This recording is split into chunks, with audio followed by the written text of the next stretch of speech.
moving on, we got some NBA news. It's actually some interesting news, if I'm being honest, because I was reading through some of these articles, and the first thing we're going to talk about, it's hilarious, but it's kind of sad to see how the NBA is turning out nowadays. And speaking of that, Timberwolves' Rudy Gobert received a $100,000 fine after inappropriate gesture to refs. The NBA announced it fined Minnesota Timberwolves center Rudy Gobert this fine, or for $100,000 for, quote, for directing an inappropriate and unprofessional gesture, end quote, toward a referee, along with publicly criticizing the officiating in his team's 113-104 overtime loss to the Cleveland Cavaliers. Gobert received a technical foul in the fourth quarter after mimicking a money gesture with his hands towards the ref. The question remains, did he deserve it? And if so, was it too high? So you're telling me this gets you a big $100,000 fine, but getting choked out by Draymond Green gets a smaller fine? I don't understand how they decide how these fines work. I don't understand why they decide on minimal, like, stuff like this to get large fines, and even worse stuff to get less or smaller fines, like John Morant and Draymond Green and a whole lot of other things like this. There have been things that have happened on the court that have been a lot worse, that have resulted in either fewer fines or simply suspensions that either should have been longer or simply did not make sense. If y'all get what I'm saying. It's just, I don't understand how the NBA works in terms of how they determine the length of suspensions depending on what happened, and how they determine how much a player gets fined. Because $100,000 seems excessive. I wouldn't say that he should be fined for that, because there have been a lot of players that have done this. And I'm thinking, I noticed the past few years, a lot of more players have started to do this, and it's just sad to see that he's getting fined that much. It's like, it's a gesture. I get that it was towards a referee, but a lot of players have done it before. And it seems too high for a fine to do that. But apparently that's what it is. I say he did deserve it minimally. I say to a minimum he deserved it. Because I would say, yeah, it's probably not something you should be doing. So, yes, I say he deserves it. But the fine was too high. It was way too high.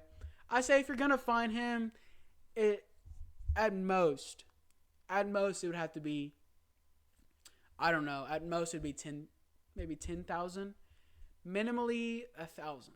So, either they shouldn't have fined him at all. I say, the bottom line needs to be either he shouldn't have gotten fined at all, or if you're going to fine him, it would have to be just a very small number, under 10,000. I think a preferable range would have been 1 to 5,000, but I'm not deciding this stuff. I'm just talking about it. Moving on, Rockets center Alperen Sengun made a wheelchair exit on Sunday versus the Rockets matchup against the Kings with a sprained ankle injury.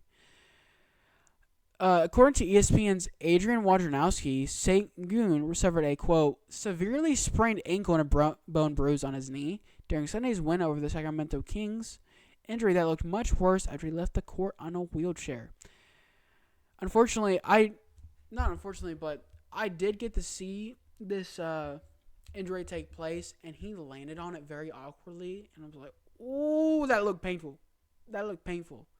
Obviously, he might be out for probably a bit of time. But if I'm being honest, that actually had to hurt, especially for the time being. And in that moment, just the moments after, that had to extremely hurt. But like I said, I saw that video, and so this is his foot. This is the ground. The microphone's the ground. And his foot is like this, and he landed on it. And he, rolled it. It was very, very bad. He sprained it, and I'm being redundant, but I'm going to say that kind of stuff. Anyway, it remains to be seen what the timeline will be for his recovery, though with just 18 games and the Rockets 4.5 games out of the final play-in tournament berth, it's possible that his season is over.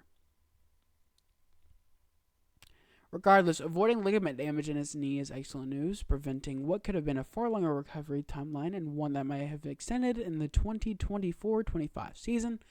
The concern with serious knee injuries is the possibility they become a recurring problem, especially for big men. The 21-year-old center has been superb in his third NBA season, averaging 21.1 points, 9.3 rebounds, 5 assists, and 1.2 steals per game, while shooting 53.7% from the field. There's a strong argument to be made that Houston's rebuilding efforts are now more centered around Sengun than any other player team, including Jalen Green. Either way, he's a crucial piece and an exciting young core for the Rockets, which also includes Amen Thompson, Cam Whitmore, Jabari Smith Jr., and Terry Eason. The team looked like it might have one last push for the postseason left in the tank, winning 4 of its past 5 games, though Sengun's injury will probably extinguish those dreams. Still, though, the Rockets have some nice young pieces in place and strong draft capital going forward, including Brooklyn's first-round pick in the 2024 NBA draft.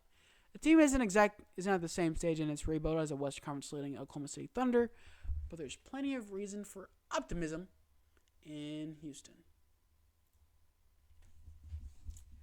Orlando Magic head coach Jamal Mosley has received and agreed to a 4-year extension. Orlando Magic. Whoa, water. Orlando Magic. All right, I had to get that out of my system because it's just a catchy song. They're a mid team. They're like in the middle of the Eastern Conference right now. Last time I checked, but I love that song. It's very catchy. Anyways, the Orlando Magic agreed to a 4-year extension with head coach Jamal Mosley as he has put the franchise on a path to make the playoffs. ESPN's The Woj first reported the deal, and Jeff Weltman, the president of basketball operations, said this, quote, Jamal and his staff have done a tremendous job not only this season, but since we hired him back in 2021. His preparation, work ethic, ability to connect with the players, and passion he brings to the job every day brings positive results, both on the court and off. We are very happy to have Jamal lead the Magic for years to come. The Magic currently sit in the Eastern Conference with a above 500 record. At the time of this article, they were 37-28, but for clarification, they have definitely played a few games to be past 37-28, and as of right now, during this recording, they're currently 5th with winning their past 2 games to improve from 37-28 with being their best winning percentage on track to be their best since 2010-2011. I read that wrong. The Magic, at the time of this article, sat at 5th in the Eastern Conference with a record of 37-28, and this 56.9% winning percentage is on track to be their best percentage since the 2010-2011 season. There we go. I said that right.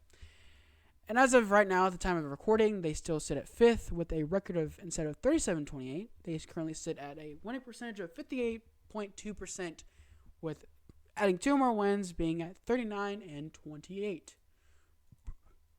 Their defense has been the team's hallmark this year, as the team is 5th in defensive rating at 112.6 per NBA.com and 4th in steals with 8.1 per game. I can't imagine actually getting nearly 10 steals a game. That's insane. The Magic were largely listless after trading Dwight Howard to the Los Angeles Lakers in 2012.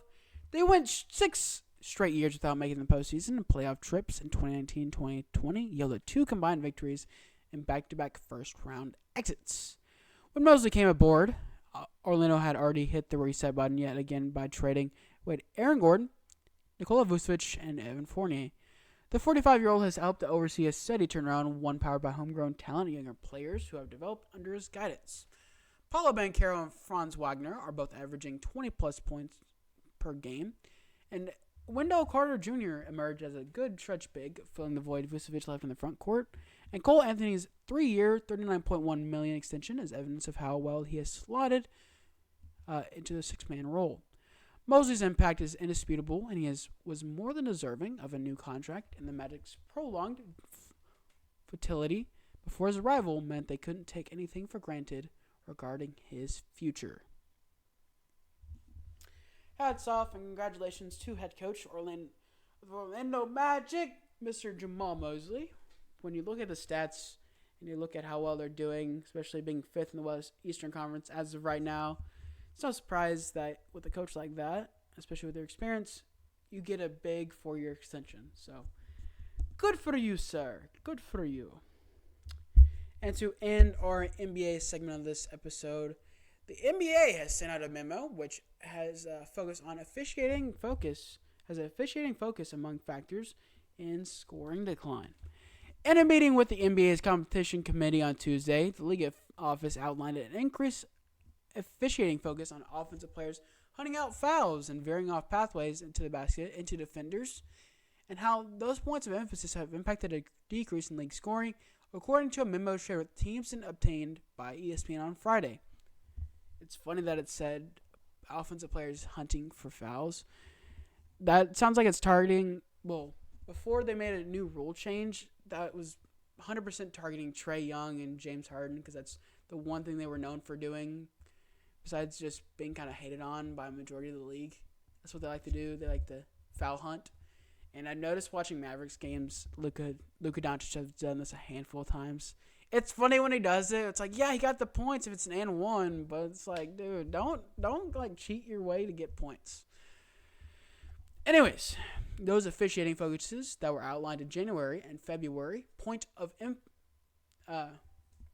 emphasis memos that the league shared with referees and team officials, are believed to have contributed to a recent decline in league scoring. In the memo, the league described itself as continuing to evaluate the state of offensive versus defensive balance, with focus on legal guarding position and level of contact on pathway plays to the basket. Despite a 4-point per team decline in scoring and a 1.9 decrease in fouls per team called in recent weeks, the league officials told members of the committee that there was, quote, there was no directive from the league office to reduce scoring, end quote, according to the memo. However, the league noted this trend will continue to be monitored. Slower pace, style of play, competitive intensity, officiating focus, etc. have all been contributing factors identified thus far. The league also told teams in the memo, further evaluation at future committee meetings will determine whether rule and or interpretation changes should be considered next season. I'll be honest, I'm going to go and have a quick apology. I feel like I rushed through a lot of that just rather quickly because it felt very, very short, even though there's a bit to talk about.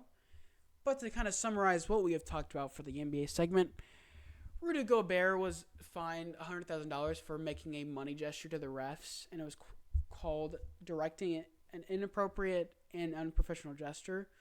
It was unprofessional, but inappropriate, not so much. He received it, and I personally thought it was weight.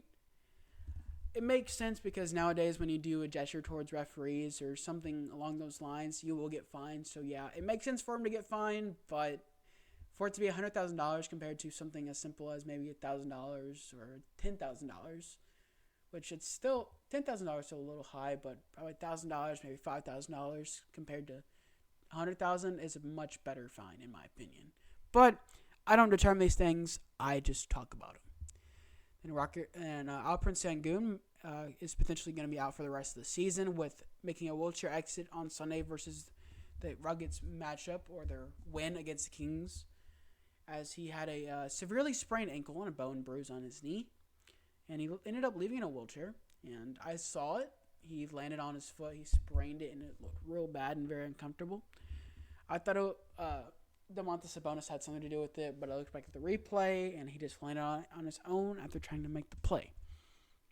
And then Orlando Magic head coach Jamal Mosley is getting a 4-year extension to stay with the team after what has been a great season so far, sitting at 5th in the conference with nearly 40 wins on the season as we get ready to close out the season.